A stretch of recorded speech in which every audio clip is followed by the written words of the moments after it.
This Sunday, wait, is the pay-per-view on Saturday or Sunday? Saturday. This Saturday is AEW Full Gear 2022. What's going on, guys? Happy Thursday afternoon to you. Welcome back to Good Mic Work Commentaries. I'm your host, Greg Morgan, here to predict AEW Full Gear 2022, as well as recap last night's AEW Dynamite, which I was not here to watch with you guys live. And we got a couple of news and notes, wrestling news tidbits to get into as well before we dive into all of the AEW stuff. But this is going to be 90% AEW related, this episode here. And thanks to everyone who's going to join us on this very odd Thursday afternoon, but it was really the only time I had to come up here and talk about Dynamite and predict the show. So we will see what kind of an audience we have for this here today. But we got a lot to get into because Dynamite was kind of a lackluster show, but still had a lot of interesting shit on it that I think is worth discussing. But our recap of Dynamite is going to be relatively brief. We're going to blow through the show last night. It's already obsolete. Full Gear is on Saturday, so we got to move on to that. But I do want to talk about a couple of things we saw last night, which I thought was interesting.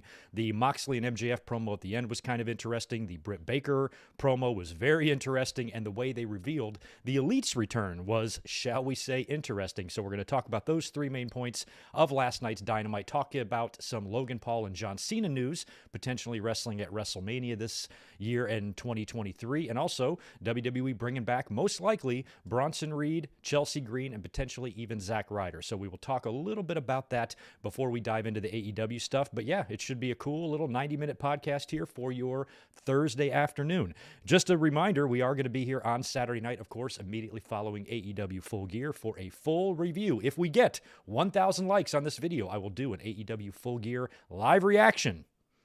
We got a lot of work to do. We got 8 likes. We need 992 more. Hook me up with that. We'll live react to Full Gear. I think we're going to start doing some like incentives in the next videos. I'm not going to be ridiculous with them like the 1,000 like deal, but maybe I'll start trying to do some live reactions if we reach a certain like goal. I know 1,000 likes is a little bit ridiculous for this video. I'm not even sure if this video will get that many views in the first hour, but we are going to try to boost those likes up on the channel if we can. So if you guys don't mind, hit that thumbs up button. Please subscribe, and you can become a member as well by clicking that join button below or clicking the link in the description. It's up to you how you want to support. Just please make sure you subscribe and you like the video. At the end of the day, that's all I care about. Going to be a busy week, like I said, Saturday for Full Gear review, and this coming Sunday, Survivor Series 2001 watch along. We watched Survivor Series 1995 this past Sunday. That was great. We're going to watch another show that I attended live this Sunday, Survivor Series 2001. I'm all over this thing. I'm even on the thumbnail to this video twice. It's up on my page right now. You can save it for Sunday and give it a preemptive like. And we are going to watch that live, and you can see me all over the hard cam, the death finally of the Alliance in WCW. I was right there front and center to watch that, and that's what we have planned for this weekend. So you got me, 3 out of the next 4 days? I just will not be here tomorrow night because I got work and shit like that to do, but Saturday should be a really, really fun day of wrestling. 10, I believe, big matches on tap. It was reduced, I think, from 11 to 10 for Full Gear. It looks like they have bumped that Eliminator final to Dynamite, so we'll talk about all of that later, but it does look like we have about 10 matches on this card.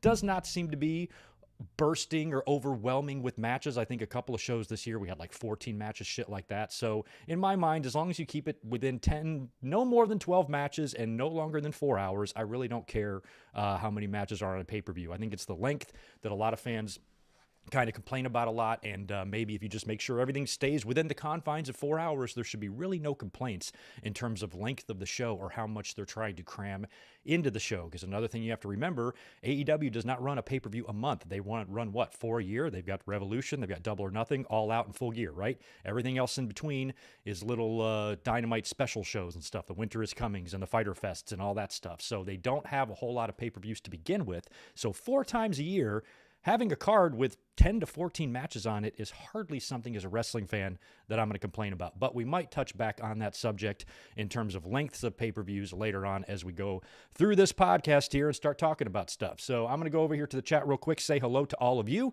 get the pleasantries out of the way. Much of that I've already done because you guys know what to expect this coming weekend on the channel. And then we will get into some Logan Paul and John Cena news, follow it up with Bronson Reed, Chelsea Green, and Zack Ryder.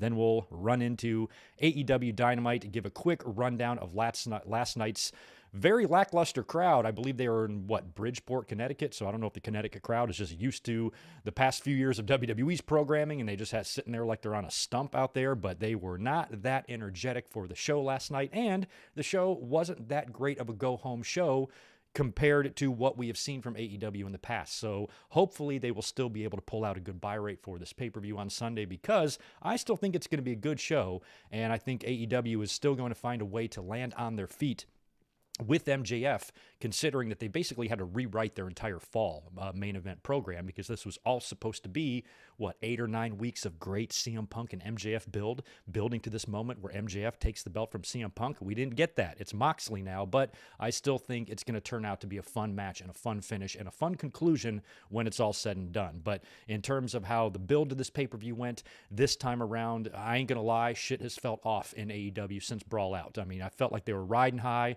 all the way up until Double or Nothing. When I was there in Vegas, I just felt like AEW could not get any better. Obviously, no matter how great they were doing, you're still going to have the ass bag haters that choose to spend their time tearing down another company just because it is a way to insult people online that they don't like. Obviously, you're always going to have those people. But in terms of being a pro wrestling fan, I was loving what AEW was giving me all the way up until this summer, until the wheels started coming off with CM Punk. And ever since All Out, things have felt off. You know, you can't lose Kenny, CM Punk, and the Bucks and have everything just flow perfectly. So obviously there's going to be, a major transition there, but it really does feel like AEW has lost its magic since this summer. And I'm hoping that this pay-per-view and what appears to be the possible launching of MJF in the main event and a way to crown him as the new top guy in the company, which is probably what the initial plans were anyway. I'm hoping that he can carry them into a very, very strong 2023, because this is a good learning experience, I think, for AEW. This is a good thing for them to go through, some good turmoil for them to go through, because if they plan to be around as long as WWE, you're talking 6 decades here. So if you want to be, in the long haul here for the future, you're going to have to experience a lot of turmoil and trials and tribulations and all that stuff that a wrestling promoter or a company will go through. And it's how you handle and manage those situations that's going to determine your success and your future and your history and all that. So I think in a lot of ways, this is good, because it's going to teach Tony Khan. It's going to teach him to put his big boy pants on. I think he's learned a lot of early lessons here in his first 3 years running this company, with how not to, and how to behave, and things you should do, things you shouldn't do, and things that he has done that has maybe bit him in the ass or bit him in the ass. He can learn from that, make sure he doesn't repeat those same mistakes in the future. So in a lot of ways, I think this down period that we've seen since All Out, and if they have kind of just a lackluster rest of 2022 here, with the exception of maybe MJF winning the title, that little down period, them being able to manage that storm and then come out on the other side of it even stronger, that's what you really have to hope that they're able to accomplish here. So time will tell on that, how they manage this little downtime here that they've been having since All Out, with some of the interest going down. I think the ratings are still holding steady and all that, but even some of AEW's biggest fans have been criticizing some of what they've been doing, and that's just called honesty. I'm one of AEW's biggest fans, but if I see a shit show or some booking that doesn't make any sense, I'm not going to pretend that it didn't happen, because that's silly. So, just a little honesty is all we're looking for here in the wrestling world, and we're going to try to do some of that today on this Thursday afternoon. So we'll be up here, like I said, an hour and a half, something like that, and then I got to head out here and go to work and finish up my work week before I take the whole weekend off for Full Gear and watch-alongs and shit like that. But before we get way into it, let me just say hi to all the channel members first. Tatanani, Michael Kumo, good to see you. Danny Allmark, Victor Colon is in the house. We also have James Weston, Yachiro, MH Nova, Stephen Harris. We've got David Brown, always great to see you. Not too much chatter in the chat yet, but hopefully that will change as we get going here. Also, like I said, don't forget, please smash that thumbs up button, because we just need it, man. This channel needs it bad. Anyway, let's start with the wrestling news. Talk a little bit about Logan Paul potentially actually wrestling at WrestleMania. So turns out this torn MCL, ACL, and his leg completely falling off didn't really actually happen. His ACL is not torn and was not torn at Crown Jewel, but he still has a pretty serious injury that I believe involves an MCL tear. I think that's the same type of injury that maybe that year that Seth Rollins almost missed WrestleMania. Was it WrestleMania 33 maybe, the match against Triple H? Isn't that what he had? And there was a lot of talk and concern that he might not be able to make it to WrestleMania, but he did. He had the match. He won it. So hopefully, Logan Paul, given his age, his physical condition, whatever route of rehab he chooses, whether it's surgery, or physical therapy or whatever, he's able to get back in shape and in time to potentially have a match at WrestleMania. And we already saw what he did with one, top dog in the company.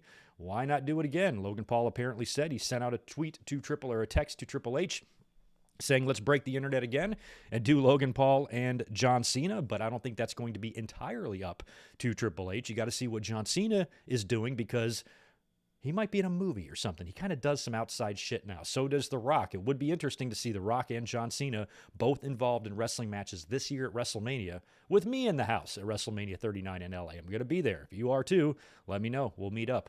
So if John Cena and Logan Paul, if that match is able to come together, would I be in favor of it? I suppose, but I also think that John Cena, his matches and the amount of matches he's going to have now, I'm almost starting to change my tune on what I felt. I have adamantly believed that not only will John Cena win one more WWE title before he officially retires, I believe he's going to win two. I thought not only would he tie Ric Flair, but break Ric Flair. Help me out again. Is John Cena tied Ric Flair, one more beats him, or does two more beat him? I forget. But I thought one world title was a given for John Cena, and I was willing to bet that he'd probably hold the belt twice before he officially retires. But he is really starting to get into his other life and his Hollywood, and he has turned into the Rock 2.0, becoming the very same man and the very same person that he criticized 10 years ago in those WrestleMania 28 promos. My, how times change.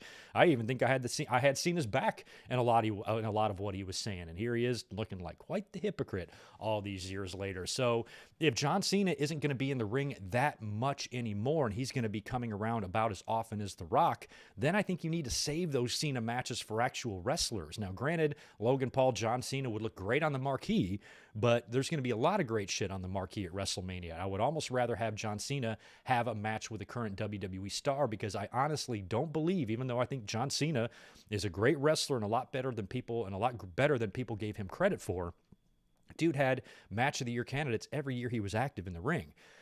However, I don't think Logan Paul and John Cena could best what Logan Paul and Roman Reigns did at Crown Jewel. I don't think that match would be better. I don't think the match would be bad. I think John Cena and Logan Paul would have a great match. I don't think it could possibly be better than what Roman and Logan did, in my mind. But if they do it, it's going to get a lot of publicity. It's going to make a lot of money and get a lot of press for WWE, and also John Cena, depending on what other sort of outside project he's doing. If he's collaborating with Logan Paul inside of the ring, maybe he can collab with him outside the ring in some other form of entertainment or business or whatever in the future. So a lot of things, kind of have to be worked out for a match like that to happen.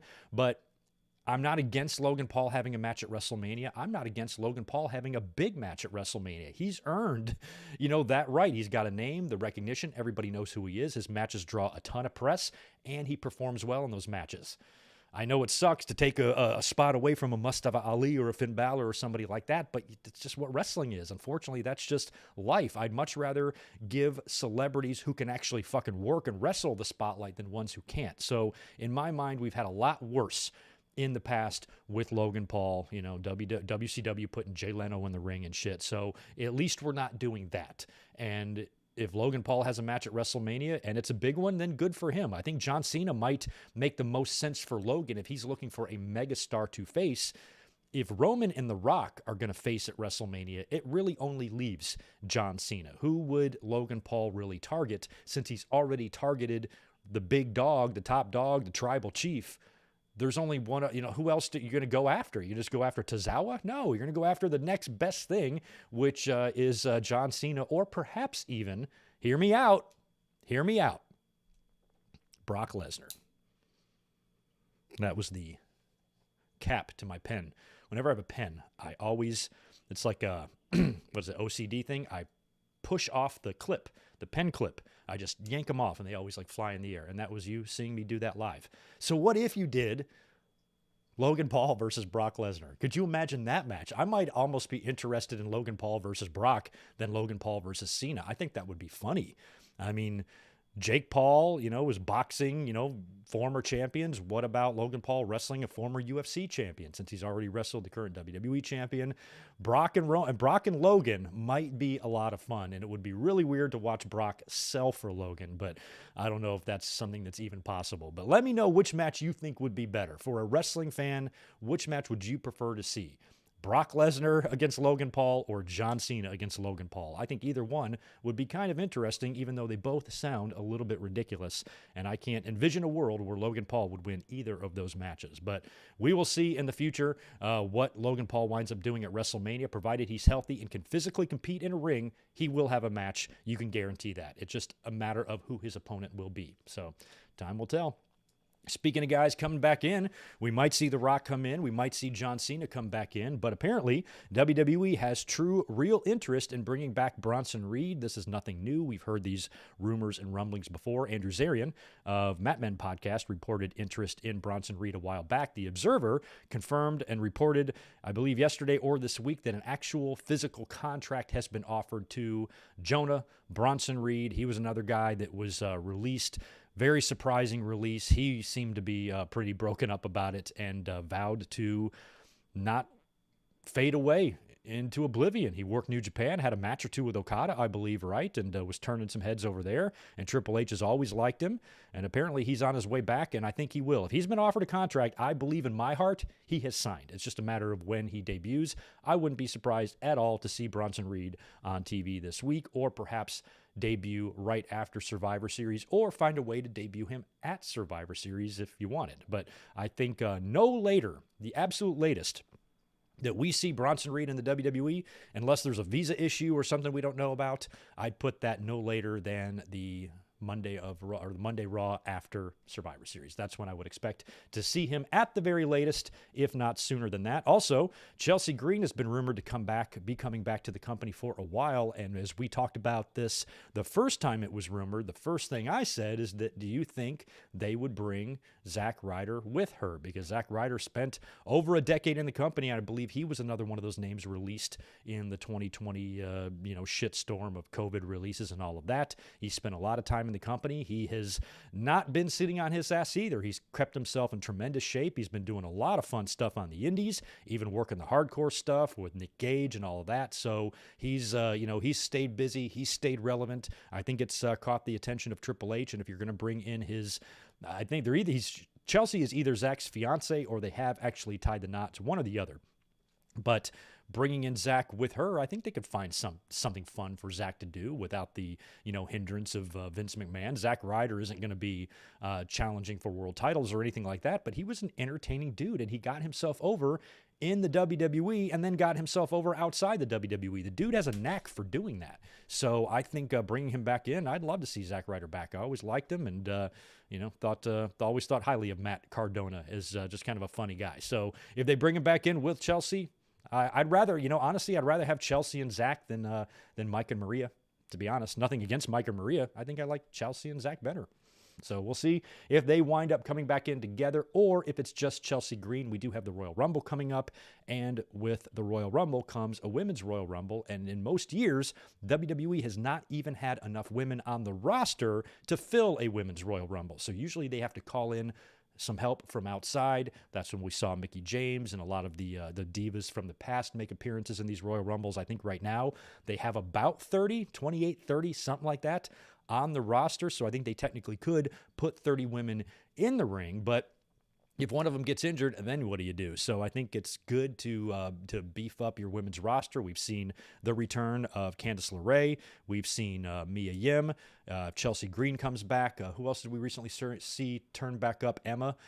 So that's four or five-ish women they've brought back just in the last few weeks alone. So I think maybe Triple H is trying to bolster that roster, because that's what I've said about the women's roster in WWE for so long, is that I hate that they have 2 world titles, because the roster is so goddamn small. How can you have 2 world champions when you have 20 women on the roster? It's like you have a 1 in 10 chance of winning the world title. That's horseshit. Just unify the women's world titles, have one champion of all of those women, and then create yourself a secondary title.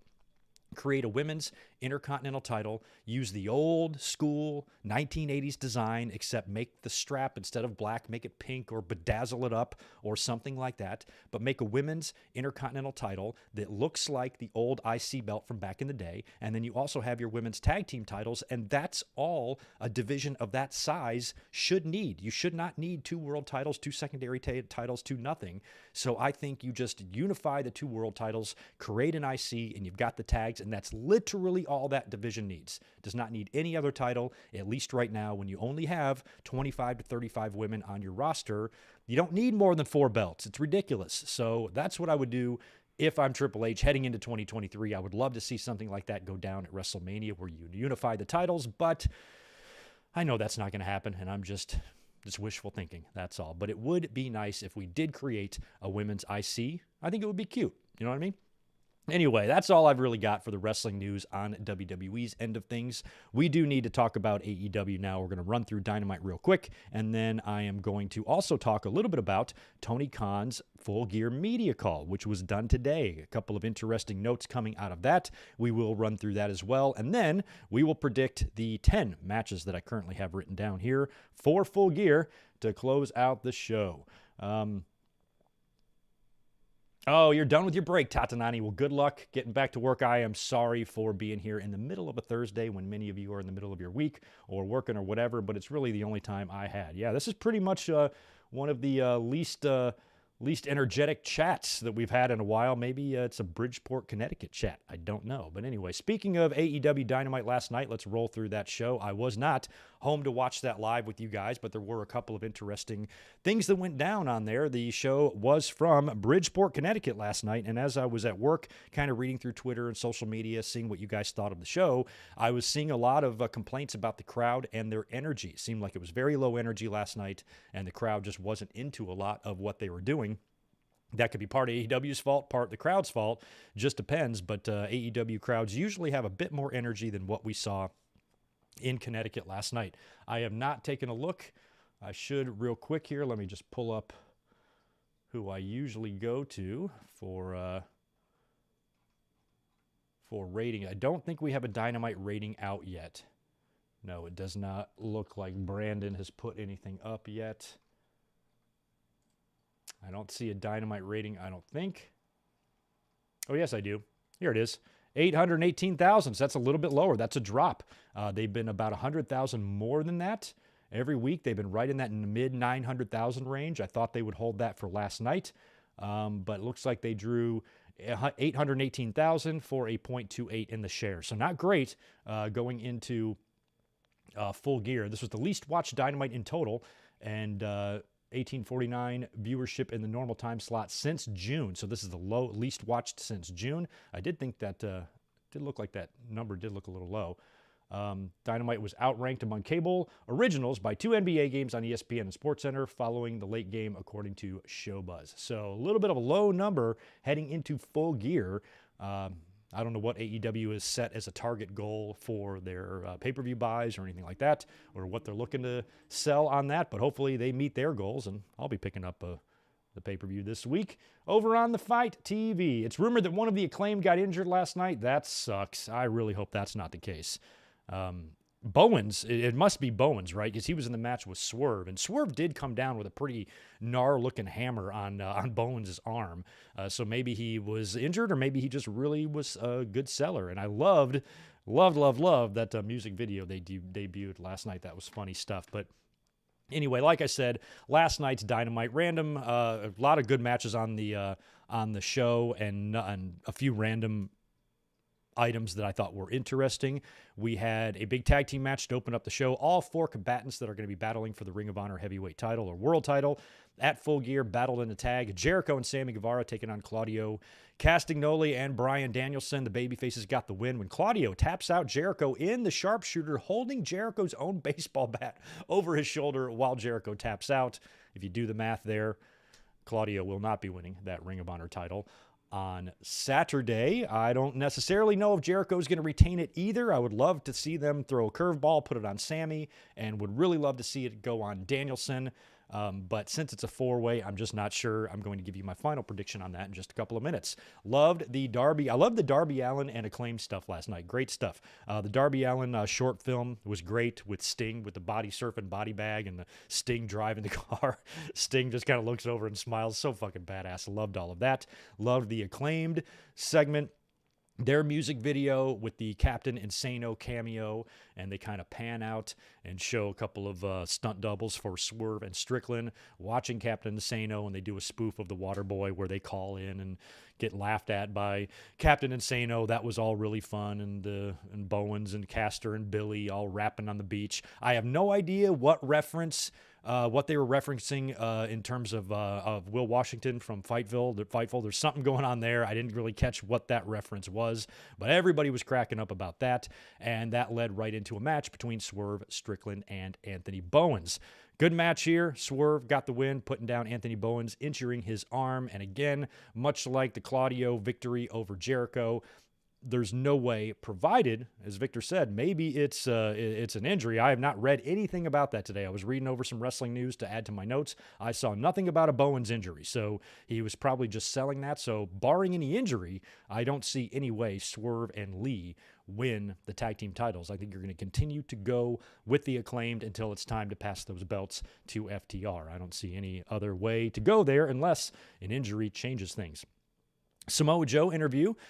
He's out there talking smack. It didn't really even look like he turned heel last week. It just looks like he turned on Wardlow. He still was getting a lot of cheers from the crowd, even gave a little mention to WWE in that promo, I believe. Will Hobbs comes out to the stage and talks some shit, and then Wardlow, I think, comes in from behind, hits Samoa Joe with a spear and takes him out. Big pull apart, big brawl.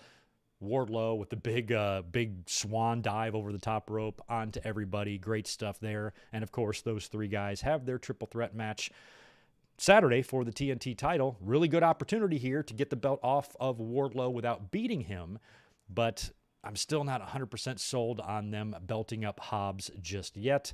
I almost worry that Hobbs is there to eat the pin so Wardlow and Joe can, move on with their feud at whatever Ring of Honor's next show is going to be. But I also think you could get the belt off of Wardlow several ways here, even maybe not doing it at Full Gear, maybe doing it on Dynamite after Full Gear, having a one-on-one Wardlow and Hobbs match. Joe interferes, costs Wardlow the match. Hobbs is the new TNT champion, and Wardlow and Joe can go do their thing. You might see something like that. Not sure yet, but again, we'll talk about that when we get to the predictions in just a minute. Holy shit, Britt Baker's promo backstage. She was basically on the video wall there, cutting a promo backstage on Saraya, and she really came off as a babyface here. She was very intense. She was very emotional. Almost seemed deeply personally offended by what Saraya has been saying on the mic and Saraya's demeanor and attitude since she's come in, and kind of talking down Britt Baker and, a lot of what CM Punk said about Hangman Page. You've never done anything. Well, Hangman Page is a former world champion. You're just saying a former world champion has never done anything. And I think Britt Baker felt much the same way about what Saraya was saying about her in AEW, and Saraya touting her wrestling in Madison Square Garden and all the championships she's won and the stages that she's been in front of. But she's also been out of the game for the past 5 years. And Britt Baker said, hey, I respect you. I respect that you battled addiction and won. I respect everything that you've done, but don't talk to me like I'm nothing. I have really come into my own in the last 3 years. I've been the bitch of this place. I've been running this place over the past 3 years. I've gotten myself over, and yeah, I might not have wrestled in Madison Square Garden, but I did wrestle in Daly's place for weeks and weeks and months when wrestling fans couldn't watch pro wrestling. We brought pro wrestling to them. We gave that to them. And that's something you'll never understand. That's something you were never a part of. You'll never know what it was like to do that and connect with an audience in that intimate level when the entire world literally was going through turmoil. We were there. I was there for them. And you will never understand what that's like. She was making some good points, to the point where we've kind of had an unintentional double turn go on here, where I think Saraya, with her words and with her behavior on social media and stuff like that, has kind of unintentionally made herself a heel, and Britt has now put herself in a babyface role. And the dynamic in this match now is going to be really interesting because Like I'm going to predict later, I don't understand how in the world you can bring back Saraya first match in 5 years and have her lose. But that's how I view it from how WWE has programmed us to think. We've already seen many times in the past where AEW goes the other direction that we're expecting them to. So I am in no way ruling out a Britt Baker victory, but I would be really surprised if Saraya signs with AEW, comes in after 5 years off and loses her return match. That's not the way generally that situation is booked. I'm not saying it's right or wrong. I'm just saying I'd be super surprised if Saraya lost, unless Saraya is the one pitching this. I mean, you got to remember, too, wrestlers do have a little bit of more freedom creatively with what they're going to do. And if Saraya says, look, Tony Khan, I think Britt should beat me. I think she'd beat me. I haven't been in the ring in 5 years. I've been an asshole every time I'm on the mic to her. She had a great promo. She's the queen of this place. I can always bounce back from that. Let her beat me. That'll be a big shock. Nobody will see that coming, and then we can do a return and I can beat her.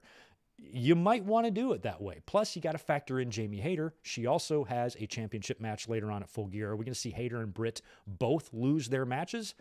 I kind of think one's going to win, one's going to lose, to really add or to add a little bit more to their dynamic and their potential dissension that we know they are going to have to revisit at some point. So with Thunder Rosa really out or still out, I would really rather not take the belt off of Tony until you either make her the world champion or strip Thunder Rosa or get that Thunder Rosa match done. So I've already kind of had in my head that Jamie Hayter's going to lose on Saturday. So is Hayter going to lose and Britt's going to lose? Maybe Britt picks up the win here. I'm just saying maybe. Like I said, we're going to predict this match here in a little bit. I have Saraya written down in my predictions as the winner, but maybe I'll change it just for fun. See what happens. Go to Vegas, put some money on it. After that, triple threat match, trios title match on the line. Death Triangle defending against Top Flight and AR Fox. Good to see Top Flight back together. And AR Fox was offered a contract, apparently. He's a 15-year vet, been around a long time, and apparently has been offered a deal by AEW following this match. Of course, Death Triangle got the win here, retained the titles. And after the match was when they did the big reveal, nothing we didn't already know. The Elite vignettes over the past couple of weeks, especially last week, basically revealed that they would be returning at Full Gear.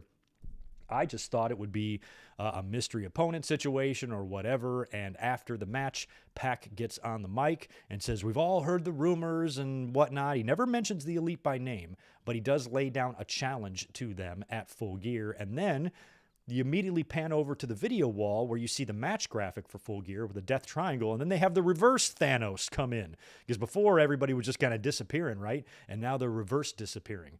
Nice effect that AEW has just recently discovered that they seem to be using a lot of lately. And they get reverse Thanos into the graphic, and that is how AEW chose to reveal that the Elite are facing the Death Triangle at Full Gear. Now, granted, I think this was already revealed.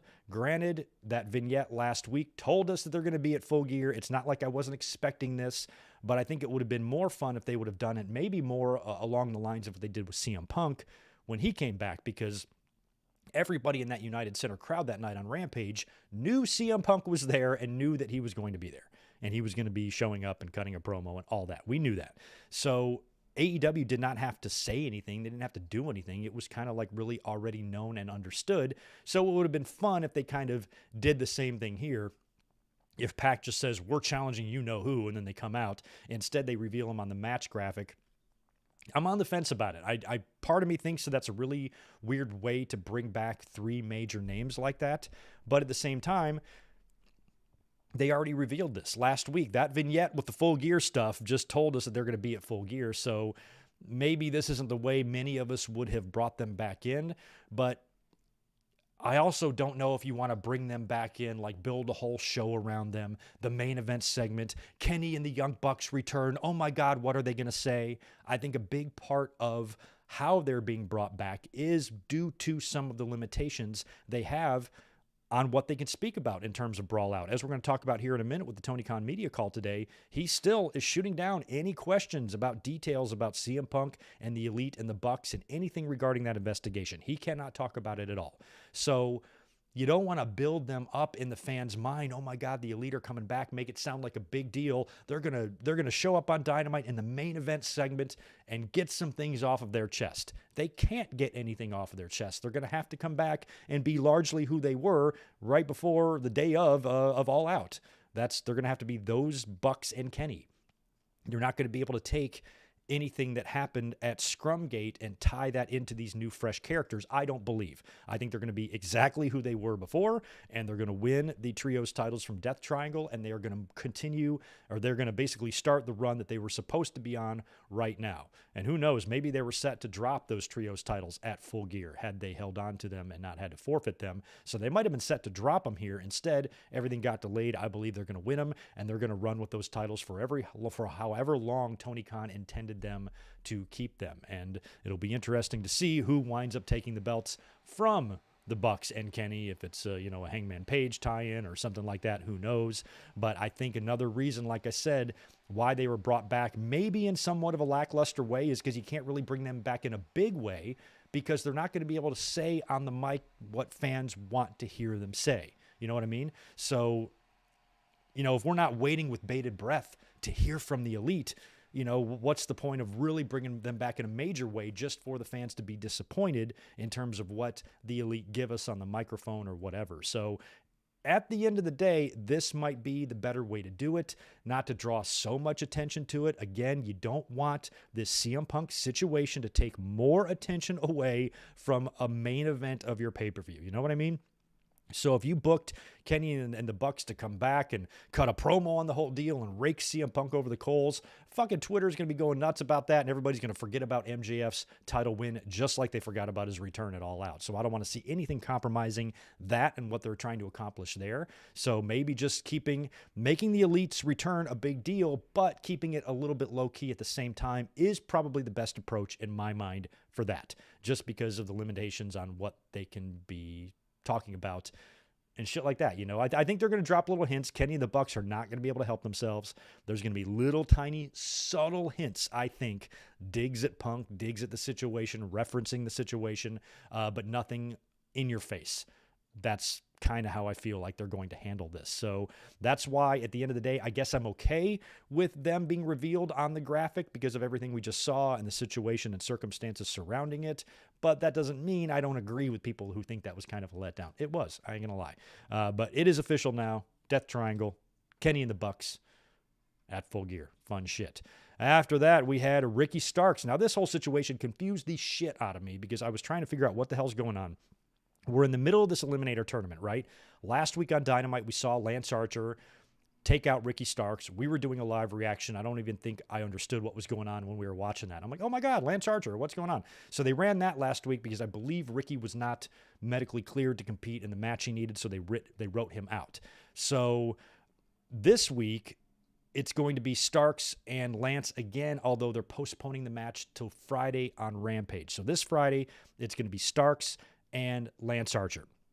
The winner of this, and correct me if I have any of this incorrect, the winner of this then faces Brian Cage at the 0 Hour Full Gear show, which is like the pre-show to Full Gear, right? So it'll be the winner of Starks and Lance. I believe it will be Starks. He'll beat Lance on Friday.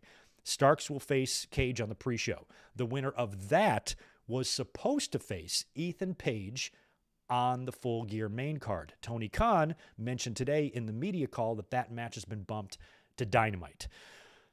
Okay, so it's going to be Starks and Lance Archer on Rampage Friday. The winner of that faces Brian Cage on the pre-show of Full Gear on Saturday, unless for any reason they have now bumped that match to the main card. I don't know. Then the winner of that match faces Ethan Page this Wednesday on Dynamite, and the winner of that will be the winner of the Eliminator tournament and will go on to get the title shot. Now, what I like about the potential of having Starks and Ethan Page in the finals, and that's what I believe it will be, and then postponing it until Wednesday means that we're not going to get any indications or hints, at least from those guys, whether or not MJF's going to turn heel or not. Because let's say that Starks beats Archer on Friday, then he goes on to beat Cage in the pre-show, because they really feel like they're stacking the deck against Starks so we can have this big comeback babyface type of thing. So if he beats Archer Friday, then he beats Cage on Saturday, and then he were to go into Full Gear's main card and beat Ethan Page on the undercard prior to the main event, that means you got Ricky Starks getting a title shot now. And if Ricky Starks is a very, very is a bubbling babyface, and MJF doesn't turn heel, then you've got this weird babyface match with two guys the fans really like. And I don't know if that's the dynamic you want, especially since you're trying to get both guys over as a face at the same time.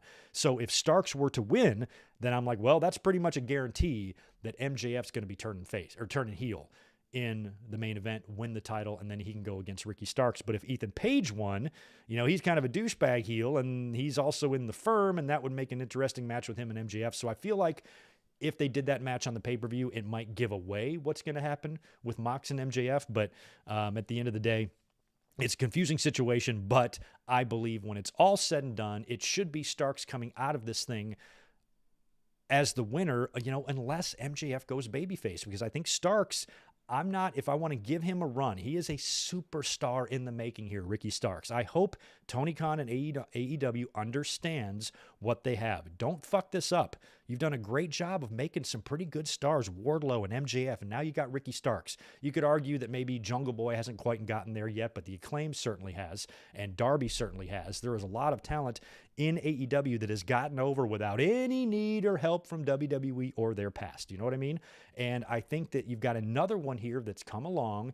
Don't squander this. And that's why I almost think that if MJF wins the title and becomes a heel, Starks getting this title shot and title program against MJF might almost be too early, because I don't think he's going to win it. But at least it would put him in a main event program. And I think matches between a heel MJF and a babyface Ricky Starks could be fun shit. It just sucks that it's probably not going to be quite time for Ricky to be crowned. But how he performs in that feud could be a good indicator on how he's going to perform in the future. And a lot of guys, before they reach the title, we've seen that in WWE and a lot of promotions, before they reach the world title, they usually lose a world title program first. And a lot of how they perform there is what gives management, the ideas and makes them take notice to how good you really are. So I think at the end of the day, Starks is going to come out of that. But man, that situation is really confusing. Toni Storm defeated Anna Jay. I forgot who Anna Jay was filling in for. Somebody got bumped out of that, not cleared or whatever it was. Oh, I think it was the Bunny. I think it was Bunny she was supposed to take on. Bunny got sick or injured or something. So Anna Jay took over. Toni Storm beat her with the Cloverleaf, and this was also an eliminator match. So had Anna Jay won here, she would have gotten a title shot. But she tapped out and lost instead. And, of course, we have Toni Storm taking on Hayter at the pay-per-view on Saturday. And the main event of Dynamite last night, we had the MJF Moxley promo. Moxley came out to the ring with William Regal. He felt not himself. He felt a little bit less Mox than he normally does.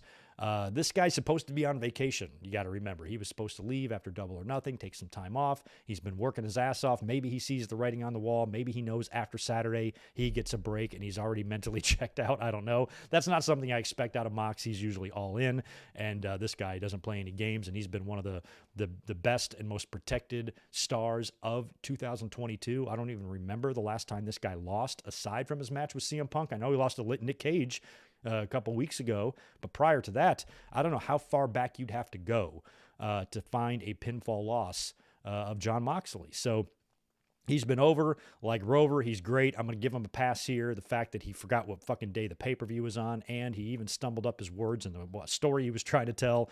I'll give all that a pass. Moxley has been unbelievably impressive, and I've been really happy and grateful that AEW has had him during this CM Punk brawl-out fiasco. He's really done a good job of just maintaining stability at the top of your card and in your world title, in your world title situation, and that's good because things went to hell after All Out. So he's been doing a great job there. Anything that he was lacking here, I'm going to give him a pass on. Of course, he was then attacked by the Firm. Stokely Hathaway came out, and Cass and everybody else, or Morrissey, everybody else came out, started whipping his ass, and that's when MJF's music hit, and he comes down to make the babyface save. He puts the fingers in Ethan Page's eyes and kicks him in the balls, throws Morrissey over the top rope. He's just eliminating everybody, and then gets on the mic, and Moxley is recovering. He's on the ground and starts talking to Moxley and saying that he's not the same man that he faced before, and I respect you, you're a tough SOB, and just gave him a really good, this is a very typical babyface and babyface promo. And then Moxley got up and got in MJF's face a little bit, and that's when they had the hilarious exchange when he looked at MJF and he goes, "This Sunday, It's pay-per-view on Saturday or Sunday. And MJF goes, Saturday. He goes, this Saturday, and then continues. That was the funniest thing I've ever seen in my life, and I loved it. How nonchalant Mox was. This Sunday, it's pay-per-view on Saturday or Sunday. Just right in the middle of a promo, he asks his opponent what day their fight is, and his opponent tells him, and he goes, okay, thanks. Saturday. This Saturday, I'm going to kick your ass. Great shit. That's what makes wrestling great. I love mistakes that can be improvised into gold. Those are the best ones, and how Moxley handled that whole situation cracked me the fuck up. So that was good. And like I said, Moxley maybe had just a little bit of an off night here or whatnot, but he's also been working his nutsack off, and the dude deserves some slack, and I'm going to give it to him because he's been nothing but fantastic over the past year, and especially in these last few months, holding down the fort as champion while AEW regroups and reassesses and resets after, what happened with CM Punk and everything, and I cannot thank Moxley enough for that. So I feel like based on what we saw here in this promo and this segment that it's AEW's way of giving us just babyface MJF for a little while. I've said this before. MJF's run right now currently in AEW reminds me a lot of what The Rock did back in 1998 between SummerSlam and Survivor Series. Once he lost that ladder match to Triple H, he was kind of a babyface going into September and into October, and then a lot of that build heading into Deadly Game. He was at odds with Vince McMahon. Crowd started cheering him, started getting that little taste, that little sample of what it's going to be like when The Rock inevitably does turn babyface for real, which he would the following year. But this was just a little sample to see how the fans react to it, how they like it, how they handle MJF as a babyface, because so many people really, really love MJF as a heel. So I feel like this is all just teasing. I feel like they have really set the table and left a breadcrumb trail of obvious to MJF turning heel, aligning with William Regal in the main event and becoming an asshole heel. After Dynamite went off the air last night, MJF cut a shoot promo, brought Tony Khan in the ring, and cut a promo on the fans, asked fans if they were a fan of wrestling, and they said yes. Well, great, I'm glad you said that. So let me ask you this. If you had an opportunity, if you were a wrestling fan, lifelong fan, and you had the opportunity to create an alternative, wouldn't you take it? Basically defending Tony Khan from the haters and the nonsense, and basically saying without AEW, those fuckers have got a monopoly. And he goes on to say that he loves WWE, still continuing, that whole charade. I love WWE, and they're going to be involved in the biggest bidding war with this man right here of 2024. But at the same time, he's really supporting and, showing Tony Khan some love. And I think that might be MJF's way of saying, hey, look, this is the last time you're going to hear any sort of positive or supportive comments from me before I turn back into the biggest asshole wrestling has ever seen. And this time, that biggest asshole wrestling has ever seen has got a championship belt on his shoulder. Imagine how obnoxious I'm going to be then. So I feel like any comments or seriousness he wants to get off his chest or say, he better do it now, because this promo is not something he's going to be able to do in a week's time if he shows up on Dynamite on Wednesday as a heel world champion. He cannot cut this promo this Wednesday. Had to be done last Wednesday. So I think a lot of this stuff is MJF and AEW taking advantage of him being in this situation where he's got this window of babyfaceness where he can actually talk to the fans and say some things that maybe MJF wouldn't necessarily be able to say in his previous persona. So I think they're trying to get all that done while they can before MJF turns into the world's biggest asshole on Saturday. And it's going to be glorious to see if that happens. I believe William Regal, at the end of the day, he's a villain. At the end of the day, he's a villain. In his heart of hearts, he's a villain. He always has been. His podcast is named Something Villain, isn't it? So William Regal is just a natural bad guy. He's a great bad guy. And if you pair him up with MJF and you send Moxley on his way for a little while, I think that can be magical for the rest of 2023. And that's what I'm expecting to see at Full Gear, which brings us to our Full Gear predictions, but not before we talk about Tony Khan's media call in just one moment. Let me shout out Divine Ricks. What's up, member for 4 months? Good to see you. Hey, Greg, I will be at Full Gear this weekend. This will be my first ever pay-per-view I will be attending. What was your first pay-per-view you attended? Wow, that's going to be your first one ever. First one for me was WrestleMania 3. Although I'm not even sure if that was completely on pay-per-view everywhere. It was most places. And then after that, it was a long time before I was at a pay-per-view again, 96, I believe. So yeah, that's awesome, man. Full Gear should be good. AEW shows are always great. I was at Double or Nothing, had the time of my life, and I hope it's a blast for you, Divine. And thanks for being here. If you guys could do me a favor and keep smashing that thumbs up button, we are not going to make it to that 1,000 likes, but, I'm okay with that. Let's get into Tony Khan's Full Gear media call. Went down today. I want to credit Fightful for, it's not transcripts I'm reading here. This is their rundown of it. I did not have time to listen today. I was going to listen to it and take notes, but I'd rather just read other people's notes. This comes courtesy of Fightful. Like I said, these are not direct quotes. These are not transcripts. This is just what Tony Khan talked about. I just want to make sure I credit Fightful since I'm reading their article. Goes on to start. It starts by saying Tony Khan tells John Alba, shout out to John Alba, friend of the channel, he won't comment on the investigation related to the Elite. He thinks the Elite and Death Triangle are the two best trios in AEW history. Okay. TK reiterates that AEW Full Gear is traditionally a Saturday pay-per-view, and he doesn't want to go against NFL on Sundays considering his ownership in the Jaguars. That makes sense. And I kind of forgot. I guess they do kind of rotate. I guess some of their pay-per-views are on Sundays, right? I thought they always did the Saturday thing, but I might be wrong about that. I can never remember. Tony Khan says there have been millions of dollars saved by routing events in between the Northeast through a lot of this year, which is why there have been so many events in that region. Yeah, they don't venture west very often, although I do think they are heading back here to LA for a Dynamite in early 2023. And we haven't really seen them hit the Pacific Northwest at all, because that's kind of tough to get to as well. It's not like the East Coast and West Coast is so different. Because, on the East Coast, I used to live there. When I lived in North Carolina, I could technically drive to any major city there. I could go down to Jacksonville, even go down as far as Miami if I wanted to, Orlando, Atlanta. You could go to Charlotte. You can go to D.C. Philly is just an 8-hour drive. New York City, Cincinnati, all those cities are reachable, they're reachable driving wise. But, here where I live in San Diego, I can't get up to fucking Seattle. It'd take me forever and a day to get up there and stuff. So shit is just a little bit, you can't just hit boom, boom, boom, boom cities all down, the West Coast the way you can do it on the East Coast. So I kind of understand for travel why they do that. But they should get their ass out here, at least to Arizona and Southern California more often, and bring your asses to San Diego so I don't have to drive to L.A. That would be great. Tony Khan also claims that Ricky Starks actually wasn't cleared last week, and they had to move the match with Archer to this week. The winner of Archer and Starks will wrestle on 0 Hour against Brian Cage. The finals against Ethan Page are now on next week's Dynamite, so that reiterated what I said before about that Eliminator nonsense. Tony Khan tells noted dirt sheet writer Will Washington that they have considered noted dirt sheet writer. I love how they phrase that.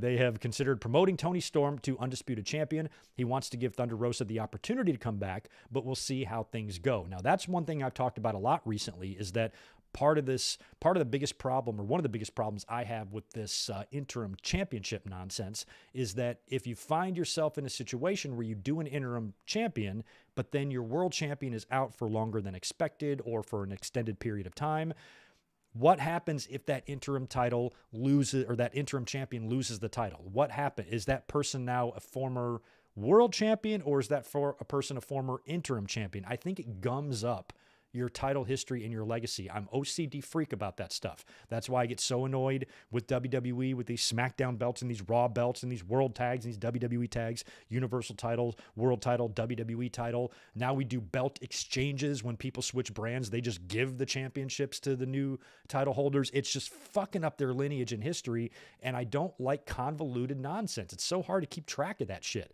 So if I'm AEW, I want to keep it as clean as possible. And I know a lot of times in wrestling, things get thrown at you, monkey wrenches get thrown into your plans. You have to call audibles, you have to ad lib, improvise, whatever. I get it. That's going to happen.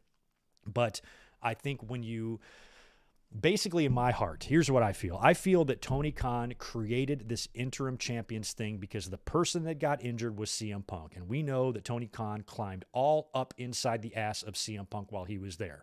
And he was willing to do anything for him and said that much publicly. So I really think that the interim championship might not even be a thing had a different champion other than CM Punk got injured. Like if Punk never got injured after Double or Nothing and they never had to create the interim title and the first champion to get injured was Thunder Rosa, I think they would have stripped her. I think they would have stripped her and just done a fucking new thing or something. So I really think the interim title was because of CM Punk. Now AEW has created this precedent. This is how they're going to do things if they find themselves in a situation where a champion is going to be injured for a short amount of time. But what happens if that time gets extended? There have been some talks of Thunder Rosa not being cleared until 2023. I think if they knew that ahead of time going in, they wouldn't have done this interim title thing. They would have had to strip her, and they might even have to strip her down the road, I believe. And I think Tony Khan answers another question about that somewhere. We might get to it. But that's one issue I've always had. And a couple of weeks ago when we were talking about Full Gear, I was kind of giving an early prediction that what I thought was going to happen is that Toni Storm would beat Jamie Hayter. And at the end of that match, Thunder Rosa, her music would hit. She would make her return. She would have a stare down with Toni Storm in the middle of the ring at Full Gear, and they would book that match at the next or the earliest possible date, which would probably be Dynamite or whatnot. So that's kind of what I thought would happen. Full Gear would mark the return of Thunder Rosa, but it doesn't look like that's the case. It looks like she might still be out for a little bit longer, which means now you should start thinking about making Toni Storm your actual world champion, because what if you want to take the belt off of her? You know what I mean? What if they're in a booking meeting or something and they're like, now's a really good time to pull the trigger on Hayter because Britt's going to lose. It's going to create a great dynamic. Let's do that. But now all you've done is passed the interim title to somebody else. So now when Thunder Rosa comes back, she's going to want a shot at that interim title. But then Toni Storm's going to feel slighted because she never got the match with Thunder Rosa, so she's going to want in on it. Then you're going to have a triple threat deal, and it's too complex for its own good. So I don't think the interim titles is really something they need to do all the time, but it might be here to stay.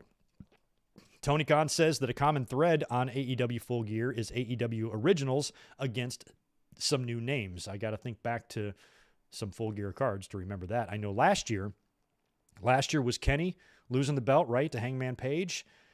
And I think it was like Eddie Kingston and CM Punk, right? MJF and Darby Allin. Wow, my memory is better than I thought. How was my aim on that? Am I close? So apparently, Tony Khan says a common thread at Full Gear is to have matches like that. He says Dr. Britt Baker is a homegrown star against one of the most recognizable faces and known stories in pro wrestling. Tony Khan tells at BR Doctor that he finds, I forgot who BR Doctor is. I know who that is.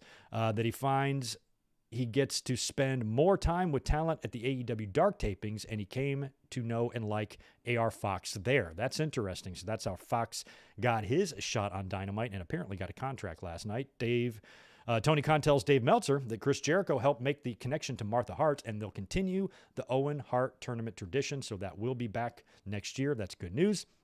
Tony Khan tells Brandon Thurston that he has positive things to say about CM Punk's contributions on screen, but won't comment beyond that. He said he understands and appreciates why he has to ask. So everybody has to ask this to Tony Khan, and he has to shoot it down every time.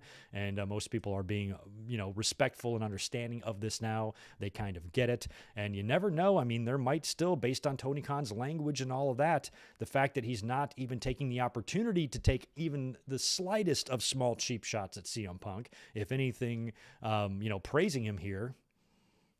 Maybe I still say no way in a million fucking years. No, can this guy come back into the company? But we've said that about a few people and they've all come back. So I still feel like it's a bad idea to have CM Punk come back. He didn't get along there before. What would change? What would change if they brought him back? Is CM Punk going to change who he is in 3 months' time? No, that's not going to happen. But every time Tony Khan does not shit on him, makes me wonder if that's due to either them still having some contract stuff to work out, or maybe he's holding out hope that after enough time passes and Punk is rehabbed and cleared and 100% probably next summer, maybe we can get a repeat of that Rampage show on Dynamite, and we do that next August, or that Rampage show in United Center, and we do that next August, and CM Punk returns for a second time. Tony Khan credits Tony Schiavone with coming up with some of the Nyla Rose and Jade Cargill title stealing story, which is funny that Schiavone comes up with that, because I swear last night, did I even get into that? I don't even think I talked about the Jade or the Nyla Rose, or this is Jade Cargill interview, I think, that she did with Shivani. Shivani says, apparently you can just get a world title shot by stealing the championship. Apparently that was his idea, which I thought was funny that he found that whole concept so absurd. Tony Khan says that he does the booking and makes the final decisions, but solicits ideas from staff and wrestlers. Tony says he'll probably only use less than half of the ideas he hears every week because of time limitations. He says he has smart people to bounce things off of. That's good. That's so vital. Because even though, I support Tony Khan, I certainly don't want him to be the lone and only person that's going to come up with ideas and decide what makes it to TV. Having people to bounce shit off of is absolutely necessary. Tony Khan tells David Bixenspan that they'll see where they are with Ring of Honor and a TV deal at the end of the year. Tony Khan tells me, who wrote this article? I didn't catch it either, Jeremy or Sean. I don't know who me is. Tony Khan tells me that Saraya was confident she would get cleared and felt good.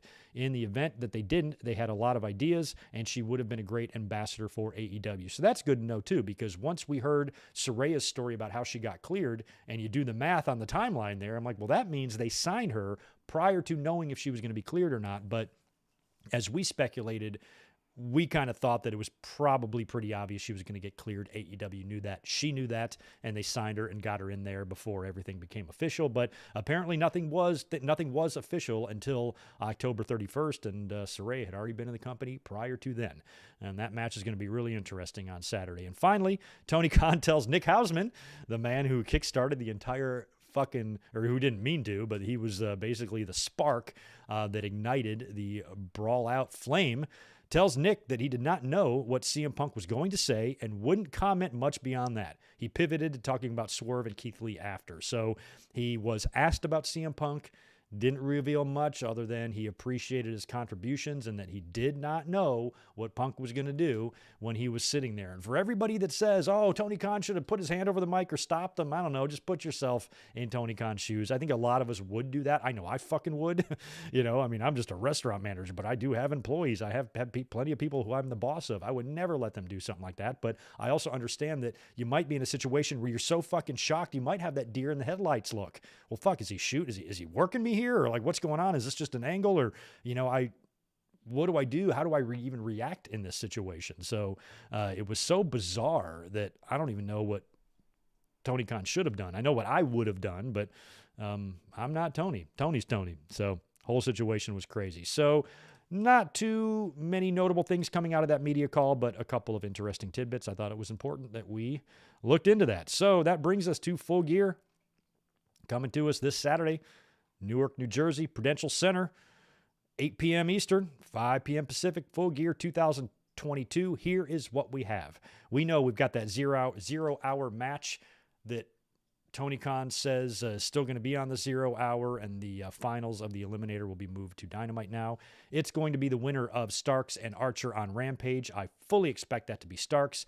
They're going to take on Brian Cage, and then the winner of that will move on to Dynamite next Wednesday to face Ethan Page, and the winner of that will get the title shot. So it feels like if you're going to try to get Starks over as a babyface here, stacking everything against him here, if he has a hard-fought match, barely escapes Lance Archer on Friday night, brutal match, have Starks get pummeled, annihilated, put through tables, whatnot, but somehow still pulls out a victory. Then the very next day, he's got to go into that pre-show with Brian Cage. Same thing. A lot of the same match you see with Lance Archer, Cage tossing Starks around, gets the shit kicked out of him. Maybe he even rolls up Cage for a quick pin, which pisses off Cage. I guarantee you, if Starks faces Cage on the buy-in and beats him, Cage will give him a post-match beatdown. 1,000%.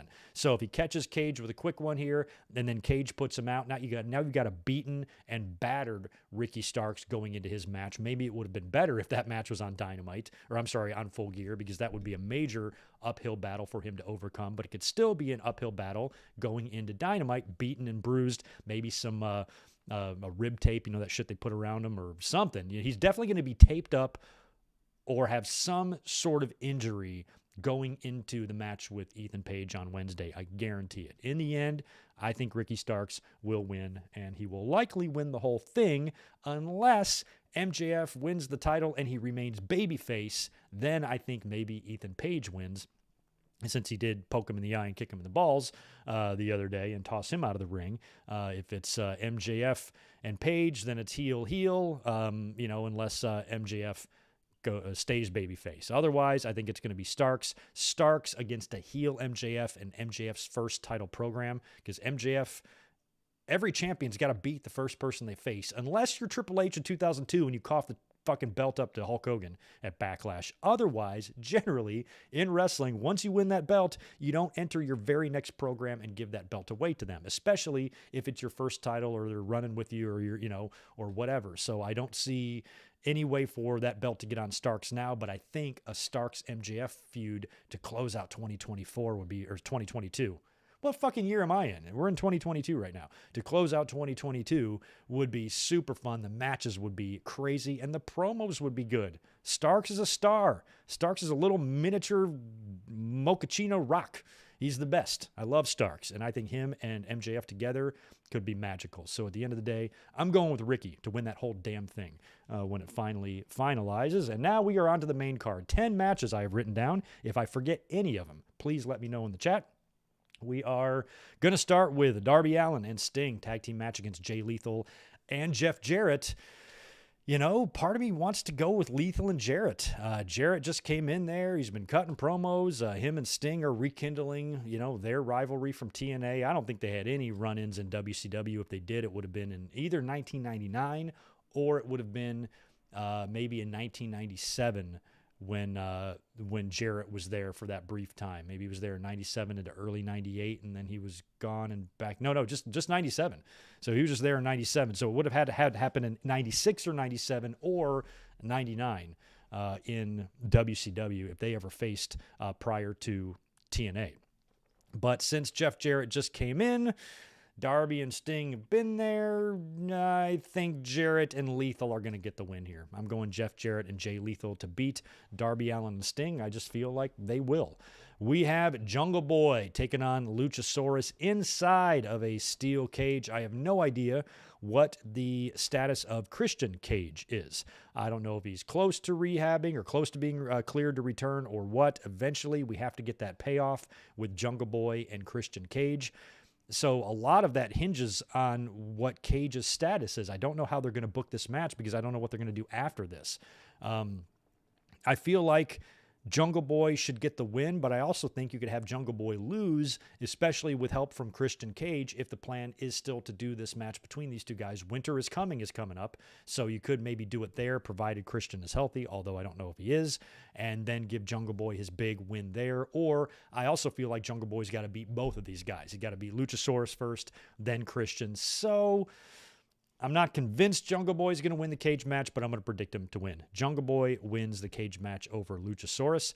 We have Jade Cargill defending Nyla Rose's TBS title against Nyla Rose, because Nyla Rose has been running around with this damn thing, the physical belt she's been carrying around for quite a few months now, or quite a few weeks now, and taunting Jade Cargill with it along the way.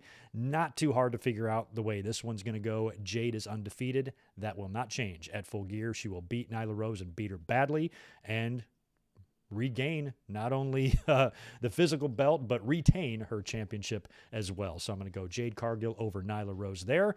Ring of Honor world title on the line in a four-way. Jericho taking on Danielson, Claudio, and Sammy Guevara.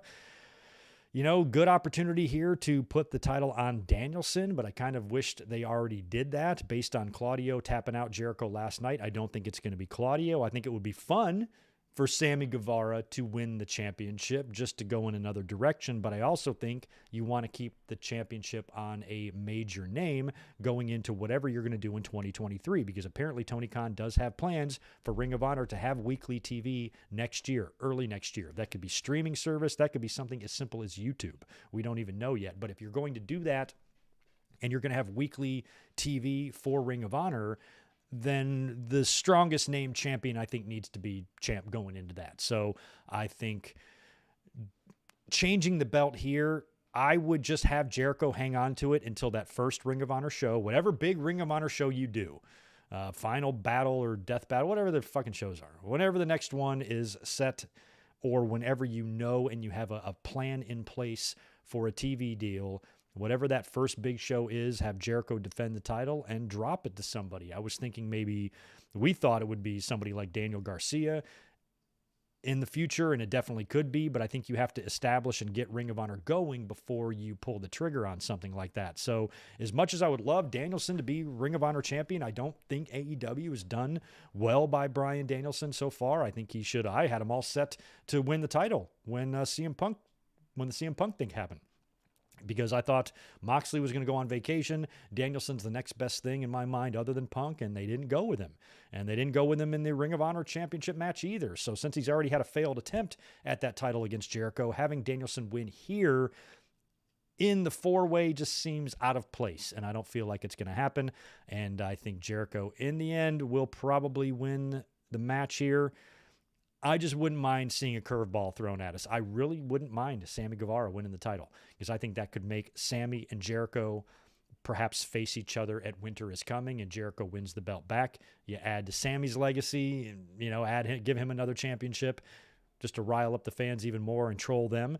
And Jericho can still regain the title going into whenever he finally drops it. But at the end of the day, I got to go Jericho to retain. Spectra, I will answer that in one moment, my friend. Who is next on my list here? Let's go multi-man match, since we're on that trend. Wardlow taking on Samoa Joe and Powerhouse Hobbs for the TNT title. Samoa Joe's Ring of Honor TV title not on the line. I've suggested several different ways this match would go. Seeing Will Hobbs on there and being the only guy without a championship makes me think he's going to be the pin eater, because I don't want to beat Wardlow, but I also don't want to beat a champion, So if they pin Samoa Joe's still the champion. I just hate it when champions get pinned all the time if they don't have to be. So if you're going to beat Wardlow, then that's fine. I was worried that Joe was in this match, so maybe Hobbs could pin Joe and win the title without beating Wardlow. But we also know we're going to get Wardlow and Samoa Joe probably at whatever next Ring of Honor show they're trying to build to here. So you could either start a Wardlow and Hobbs feud, or you could have Hobbs go off on by himself and do Joe and Wardlow. So I think there's several ways this could go. I feel like Wardlow could win, retain the title here, probably pinning Powerhouse Hobbs. Then you run it back. Hobbs can claim bullshit or whatever, or I want a shot at you one-on-one, man-to-man, let's see if you can beat me. And then they book that match on Dynamite, or they book it for Winter is Coming. Hobbs, Wardlow, TNT Championship. Samoa Joe gets involved in that, maybe not directly, maybe not coming out intentionally intending to help Will Hobbs win, but maybe he does that anyway, just offering a distraction or whatnot. Hobbs is able to pick up Wardlow, hit him with whatever his move is, actually pin Wardlow, shocking everybody, winning the TNT title. Wardlow will directly blame Samoa Joe, and then you got Samoa Joe and Wardlow for the Ring of Honor TV title, which I don't see the point of Wardlow holding that, unless you just want to keep him with a championship on him, but also use this as a way to get Hobbs over as well. Like, I kind of think if Hobbs is going to win the title here, he should beat Wardlow for it. I don't want to see a cheap win. I don't want to see Hobbs get a roll up on Samoa Joe and now he's the TNT champion. I think Hobbs has so much potential because he's so big. I said this the other night. I feel like Wardlow, Joe, and Hobbs are like the big man version of 2000 Kurt Angle, Jericho, and Benoit. Like, the three of them worked well together. They were similar styles, and they were battling for a championship. Now, granted, we don't have both of these titles on the line, just one, but I really hope that whatever they do here doesn't damage Powerhouse Hobbs, because I think Hobbs has got huge potential here, and I think he should come out of this thing somewhere, with some championship gold. So part of me believes that he could win the championship here, but when you think about the TNT title being defended likely in the middle of the card, some of my favorite TNT championship matches ever have been main events of Dynamite. I think I would prefer TNT titles to change hands on TV. Not all the time. Doesn't always have to be that way. I don't want it to be a rule. I just think most of the time I've enjoyed those more. So instead of having Powerhouse Hobbs win the title on a show filled with 9 other matches where you could potentially get forgotten about if crazy shit happens in some of those other matches, or we see a crazy swerve in the main event, or an undercard match completely steals the show and breaks the internet. I don't want to see a moment by Hobbs potentially get overshadowed by that. So if you are going to have Hobbs win the title, I'm doing that shit on TV in the main event of a Dynamite. So I'm going to predict Wardlow to retain the TNT title. I think when you have a guy who you don't want to beat in a triple threat match, it's so easy to get the belt off him. You got a prime opportunity to take the belt off him without pinning him here, but I still don't think you want to do that. I'm going to have Wardlow win, retain the title here. How I would do it is on Dynamite on Wednesday or the week after, or Winter is Coming. You set up a match, one-on-one, Wardlow, Powerhouse Hobbs, main event, and that's where you crown Hobbs as the TNT champion. Probably not going to be able to beat Wardlow clean, get Samoa Joe involved in that, have the finish happen. Hobbs wins the title. Wardlow's too pissed to worry about Hobbs and that championship. He's now targeting Samoa Joe. Since you got a championship and you took away mine, I'm going to take away yours, big man. And maybe that's what they do. But now you've swapped the TNT title on Wardlow for the Ring of Honor TV title. I'd rather just have the TNT title on him. So I don't know how this is going to go, but that might be one way I would do it. If you have better suggestions for me, please let me know how you would book Wardlow, Joe, Hobbs, because I feel shitty by not even considering Samoa Joe winning this thing.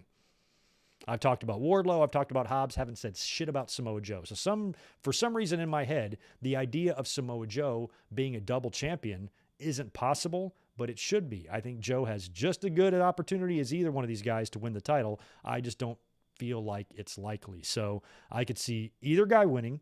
I could see either guy except Wardlow taking the pin. I'm just not pinning him, but I could definitely see Joe or Hobbs going down. So we'll see. But in terms of my prediction for this match, I think I'm just going to go Wardlow and hope for the best. Saraya versus Britt Baker. What do I do? On one hand, there's no way to book this match other than Saraya going over. There's no way. You don't bring back somebody as well known as her 5 years off and have him lose. It'd be like CM Punk coming back after all that time and losing his first match. It would be really weird. But they did throw us a curveball on Dynamite last night where Britt Baker really seemed to get the fans behind her, and she cut her promo from the perspective of a babyface. And if that's the way the dynamic is going to be in the match, and you're going to have the fans being anti-Saraya, pro-Britt, Saraya winning would get her some great heat.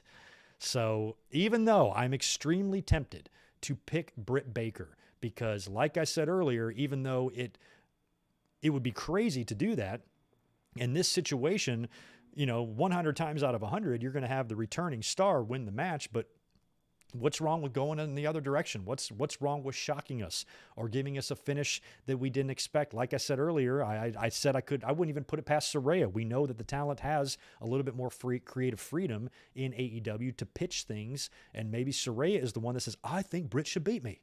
I think she beat me. Because look at me, I'm been asshole on fucking TV. I'm putting down your company. I'm putting down you. You can beat me. I'm still Saraya. I still have equity. People know who I am, my name, my face. I'm recognizable. I can afford a loss. Beat me, put you over huge. We can revisit this. I'll beat you in the blow off.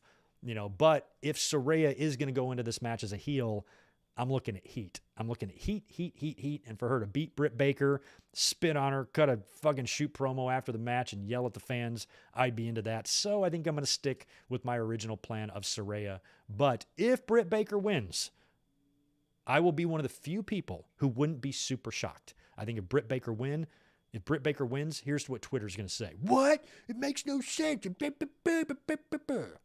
going to lose their shit. I will be laughing. I will not care at all. I will not feel like Saraya was done wrong. I will not feel that Tony Khan doesn't know what he's doing. I will not feel like Full Gear is a complete letdown. None of that stuff. I will enjoy it and eat my popcorn and drink my beer with a big-ass smile on my face if DMD wins this thing. But we got to go with Saraya. We at least have to be a little bit logical. So Saraya is who I'm going with in that match. Death Triangle defending their trios championships against the Elite. Speaking of going against the grain and doing shit people don't expect, is anybody expecting Death Triangle to win this match? Not me. So what if they did? They're not. The Elite all the way. New trios champions, Kenny and the Bucks. Jamie Hayter challenging Toni Storm for the interim AEW women's title. Again, I am all about Jamie Hayter. I would love nothing more than Jamie Hayter to win the title from Toni Storm. Jamie Hayter's been on a rise. She's turning heads. She's getting over. She's another name you can throw on that list, of a lot of great talent that AEW has, really been able to build up on their own. And Hayter's kind of had this natural progression and rise. And I think she definitely needs to be in the mix here going forward. But like I just, was ranting about when we were talking about Tony Khan's media call and the Thunder Rosa situation, I don't want to fuck up your title lineage, especially when your company's only 3 years old. You don't have a whole lot of title history as it is, and we're already sticking asterisks in there. When you're already saying, yeah, this person was a champion, but when you're already having these Bob Backlund and Antonio Inoki situations in there, I don't like it. Fucks your shit up, makes everything convoluted, confusing, and I don't like it at all. So I am not taking the belt off of Toni Storm unless she is the actual AEW World's Champion. What if on Saturday, prior to the event, at some point, Tony Khan or maybe Tony Schiavone says, I've been handed an announcement from Tony Khan. Due to Thunder Rosa's prolonged injury, AEW has decided to officially strip her of the AEW World's title. Toni Storm is your official AEW World's Champion now. When Thunder Rosa is healthy, she gets the first championship match when she comes back. You officially strip her. Toni Storm is officially your champion. Then I'm cool with Jamie Hayter winning. But I am not cool with the interim title changing hands before the real champion comes back. Fuck shit up, makes it confusing, messes up your title history. So Toni Storm beats Jamie Hayter unless, like I said, they make some announcement prior to the match that she's now the official AEW World's Champion. And I don't see anything wrong with that. Like, what's the point of doing an interim title when you could just say, we're stripping you of the title, holding a tournament for it, but you get the first crack at the title when you come back? That's essentially what they're doing. They're just calling it the interim title instead. And I think that's pointless. And like I said, I think that's because of Tony Khan's love affair with CM Punk and the fact that he just did not have it in his heart to strip CM Punk of the title. When you watch what they did with him and Moxley, you could have just done it the way I suggested. CM Punk, you're stripped. You're no longer champion. We're going to crown a new champion. But when you're healthy, you get the first title match. And then he did on Dynamite, got squashed by Moxley, and Moxley won the title, right? So they didn't even need to add the interim shit in there. I think it's nonsense. I think it's nonsense, and they should maybe start thinking about moving away from the interim title because I just don't think it's going to work in the long run. So, like I said, I've got Toni Storm retaining over Jamie Hayter at the pay-per-view. Acclaimed defending the AEW Tag Team titles against Swerve and Our Glory. Swerve and Our Glory is not Swerve and Our winning. They are going to be Swerve and Our losing. And I hope that they officially break up for good at the end of this match. Acclaimed, needs to keep running with their titles. Swerve and Lee have already had the belts. They've been teasing dissension for months. I think that you finally do this split between the two of them and have their feud, and the Acclaimed can keep moving forward until it's finally time to pull that trigger on old FTR, because they are not even booked for this show, and they're the best tag team in the goddamn world, if you ask me. So that leaves us with MJF versus Jon Moxley. AEW World title on the line. Vacation Moxley really working hard since All Out to keep the ship afloat while they rectify the CM Punk Elite Brawl Out Scrumgate nonsense. It is now time for MJF to get the match that he was probably going to get with CM Punk all along, but they just inserted Moxley into that place instead. MJF's been teasing a lot of stuff. They've been planting a lot of seeds on TV, even recently going babyface, much to the chagrin of a lot of fans. I don't like Moxley as a babyface. I don't think he works as a babyface. Just relax. I don't think it's going to be long-term. I think he is absolutely going to turn heel on Moxley. He's going to have either the help from William Regal or the Firm or everybody. That whole thing that they did with him kicking Paige in the balls and poking him in the eye, maybe that was all for show. And the Firm is still going to be backing up MJF, and they're going to help him out here. And the whole thing was this big elaborate ruse to fool everybody, although I don't know how fooled we really are. And how does William Regal play into this? If MJF is going to have help from the Firm, but he also aligns with Regal. I like Stokely Hathaway and everything. I think he's awesome, but if I had a choice between Stokely and Regal, I'm going with Regal. So I don't know if they're going to all try to coexist together or what. But, if the firm has been helping out MJF and now MJF is a babyface, if he goes heel, what are they going to stay at odds with each other? I think maybe this is all just some big elaborate plan to have MJF go out there and claim that he's going to do everything by the book and he's going to finally man up and win a match on his own and show Regal he can really do it, only just to turn at the end. And maybe Regal doesn't turn. Maybe it's MJF just fucking with Regal. Maybe it's MJF promising Regal and taking Regal's words to heart and says, I'm going to go out there and beat Moxley on my own, but then cheats and say, fuck you, Regal. I was never going to do that.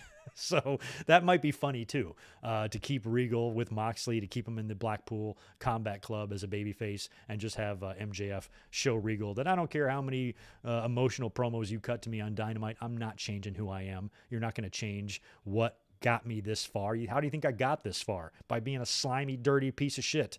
I'm not going to turn into fucking Danny Tanner all of a sudden from Full House. I'm going to continue my ways because that's what has gotten me this far. So if you could look at it from MJF's point of view, I'm looking at William Regal saying, look, I appreciate, this veteran giving me this advice, but I've made it pretty goddamn far without this advice. And you're basically asking me to change who I am completely when who I am has really, really worked for me. So that could be part of MJF's motivation here. And William Regal doesn't turn. He stays with Moxley, and then after the match, MJF gets on the mic and says, how stupid do you think I am, Regal? And makes William Regal look like a chump.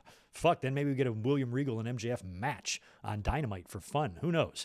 But I think it would be really fun if Regal aligned himself with MJF. I mean, he'd be a great veteran presence to have there with Maxwell standing in the ring while Maxwell's cutting his crazy promos. Regal's going to need something to do anyway if Moxley is going to take the vacation that he was supposed to take after All Out. If he goes on to do that for the rest of the year and we don't see Mox until 2023, Regal needs somebody to back up other than the rest of the Blackpool guys. Plus, how's he going to rectify that? If he turns on Moxley, that essentially means he's turning on the entire Blackpool Combat Club as well, which means a lot of those guys might be chomping at the bit to get their hands on MJF. So who's he going to feud with? One of those guys, or is he going to feud with Ricky Starks, who I think is going to win the Eliminator? Lots of unanswered questions, and even though this might have been one of the weaker pay-per-view builds, weaker go-home Dynamites last night, I still think we're going to be treated to 4 pretty awesome hours of wrestling on Saturday. That's my final prediction of the day. So I want to thank you guys for being here this afternoon and talking about this stuff with me. I'm going to cruise over here to the chat, see if there's anything else you guys want to talk about. Couple comments here from our friend Spectra, channel member, Shoot Brother, member for 4 months. Always good to see you, my friend. Hey, Greg, I may have said it before, but thank you. Your commentaries have gotten me through the darkest time in my life. When I was suicidal, your work played a part in helping me. Brother for life. I'm just happy that this is able to help.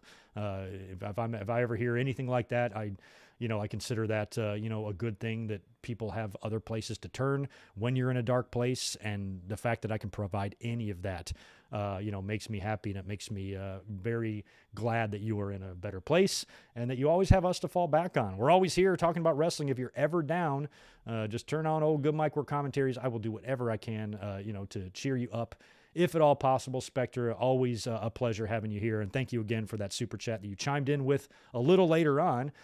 Britt and Saraya is my most anticipated match of the night. I think Saraya could win, but if Britt wins, the story could be that Saraya is rusty. That's true. And I've talked about that before as well. I'm worried about the match being clunky or botchy or anything like that. Hopefully Saraya has been working out and she's ready to go.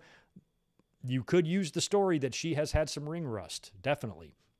But Daniel Bryan came back, Edge came back, Austin came back after 19 years and beat one of the top stars in the company at WrestleMania in Kevin Owens. So I think you could definitely use that as a reason. Yes, she could be rusty, and she likely will be rusty. And if she loses, that could be just the story. I was rusty. I want another shot. And that's why I said earlier, if Britt were to win this, all that would mean for the fans, they're going to flip out and start losing their shit. I can't believe they did that. Like I've said this so many times about wrestling fans act as if the last show they see is the last show that's ever going to happen. So if Britt Baker does win, Spectre, you can see the complaints, right? You can envision them in your mind on Twitter. Oh my God, AEW is a mess and blah, blah, blah. Like they're not going to have another show on Wednesday. Like they're not, the world ain't just going to keep on spinning regardless who fucking wins or loses a match. I think if Britt Baker were to win, all that means is Saraya wins the blow-off. And by then, they might have a little bit more chemistry together now that they've worked together, and the blow-off might be way better than the original match, which in the end will benefit Saraya anyway. So I'm just going to go ahead and plant a flag here now, regardless of what outcome they do with Saraya and Britt. If they go with the Britt finish, I know how Twitter's going to act because wrestling fans are as predictable as gravity. But I'm here to tell you, if you are freaking out, if Britt Baker wins and you're freaking out right now on Twitter, having a major Category 5 meltdown, stay tuned. There's a Dynamite on Wednesday and a Rampage after that and a Dynamite after that and a Rampage after that and a Winter is coming after that and a whole brand new year next year after that. Settle down. Settle down, sister. Just relax. But yeah, I'm with you, Spectra. I kind of think they could go either way on that. And you definitely have a story there with Britt Baker winning. And she, added to that with her promo last night on Dynamite. It was really, really good stuff. So, yeah, Regal's neck issues keeps him from the ring now. I know, but I thought they could maybe have a little exhibition in there for some reason if they wanted to.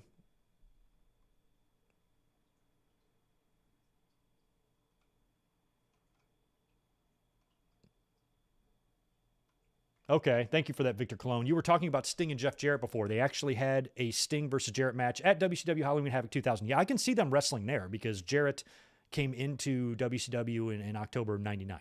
So anything after that, yes, I'm sure matches with Sting existed. I'm just trying to think if they existed prior to then. I don't think they crossed paths because Jarrett was there in 96 and 97, part of 96 and 97. He was there for like a year, 10 months or something like that. So maybe he had a match with Sting then, but I also think, no, he wouldn't have, because I think the entire time, if memory serves, we need some of those people that are here for the watch-alongs to help me on this.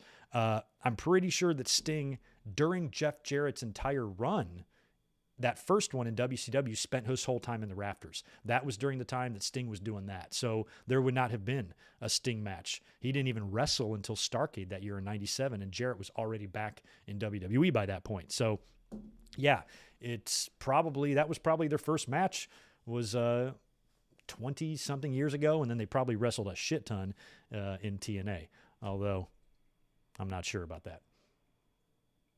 Oh, yeah, sorry about that, Spectre. Missed my prediction on Darby's match. Yeah, I'm actually going Jarrett and Lethal on that. I picked Jeff Jarrett and Jay Lethal because Jarrett just got there.